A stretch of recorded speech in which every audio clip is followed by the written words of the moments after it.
भाई देखंतु ये गुटे प्रकार साप ये हैला या कलर सबुज प्रकार देखा जाउची ये हैला गुटे प्रकार साप यार मुहटा देखो पूरा मुनिया पूरा धारुआ भलिया अछि ये फेर मोते ओनेलाणी मोआडे प्राय तो झांपी तो बोधे प्राय देखिया ये सापटी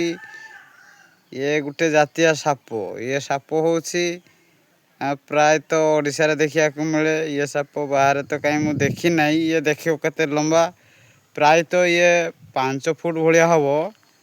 ये देखो आप माने देखंतु ये केते लंबा ये साप प्राय तो लोकंग ऊपर झांपी दबो या ना आपन जदि जानी थिबेले कमेंट रे मते जणैबे याकू हम आडे तो कानराज बोली कहंती आपन साइड रे कोन प्रकार ना थिबो को ना थिबो आपन ताकू हमको जणैबे केते प्रकार ना अछि यार विष अछि कि नाही आपन जणैबे।